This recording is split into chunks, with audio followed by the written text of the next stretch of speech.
medyo nakagala na. Ayun na si Liam, nanibago na siya, takot na siya sa fountain. Sama niya ang kanyang papa. Ayan o, ito. Sila Liam, ayan. Ang baby, tulog. Tulog ang baby Ria. Ay, gising pala. Gising pala yan. Medyo marami na rin bata na naglalaro. Syempre, mga naka-face mask pa rin sila.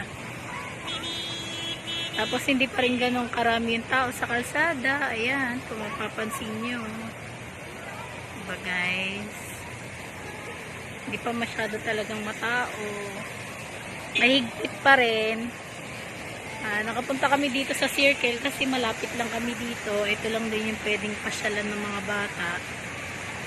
Nanibago si Liam, natatakot siya dyan sa fountain. Diba? Siyempre sa tagal nga naman na walang gala-gala, nasa loob lang ng bahay.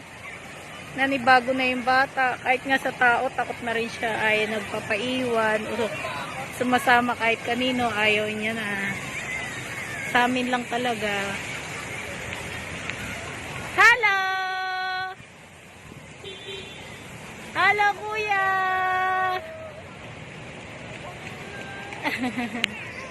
Hi!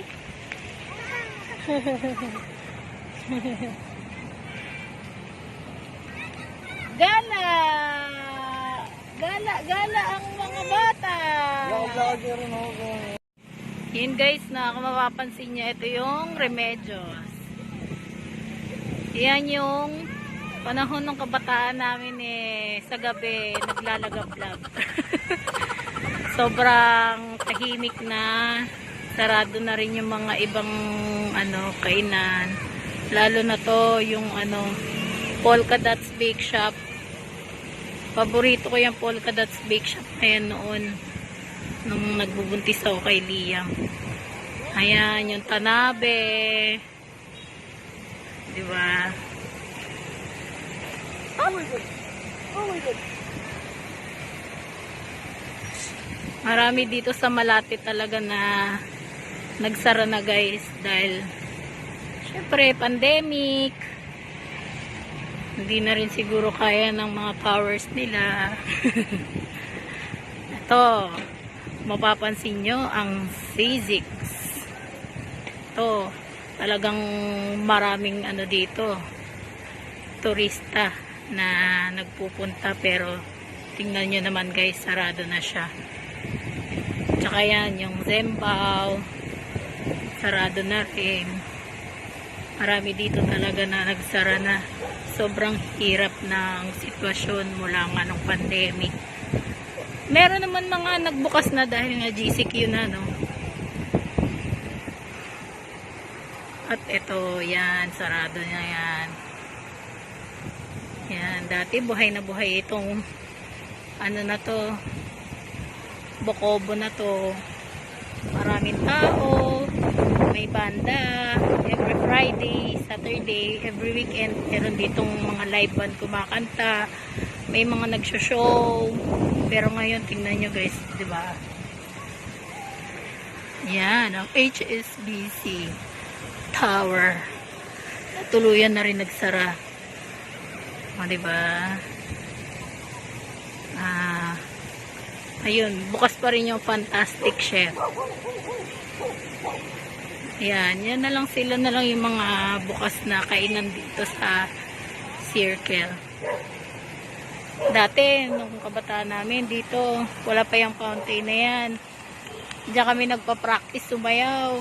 Nakikipag-competition pa kami sa mga kalaban talaga namin noon. Pero ngayon, wala, ito, na lang, pasyalan na lang siya. Si Liam mo, diba guys, takot na siya sa fountain, nanibago na talaga siya sa panahon ngayon. Ayan guys, kung mapapansin nyo si Liam, takot talaga siya sa fountain. Run.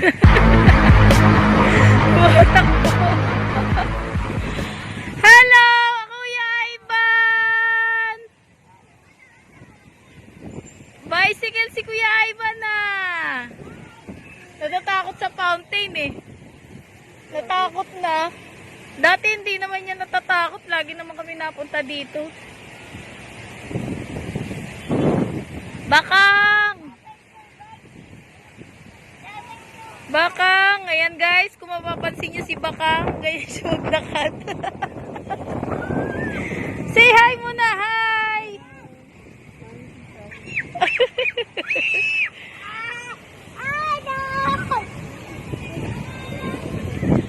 Oh! Ayun na, Kuya Ivan, oh. Bicycle, oh.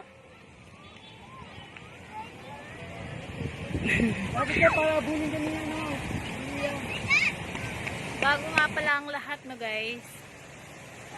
Mayroon din akong, kapamilya na nasa China. Vlogger na rin siya ngayon. Suportahan nyo rin po pala si Jasmine Tañete, ang Pinay nanay.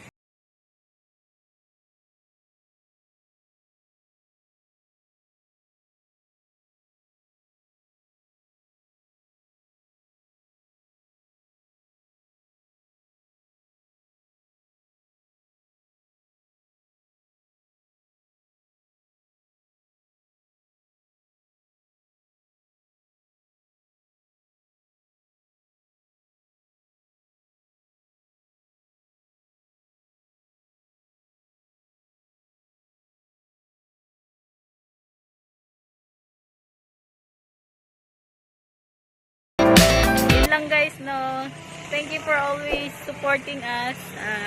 Please share and subscribe our video. Share ko lang kung saan kami naggala for today. Thank you. Bye.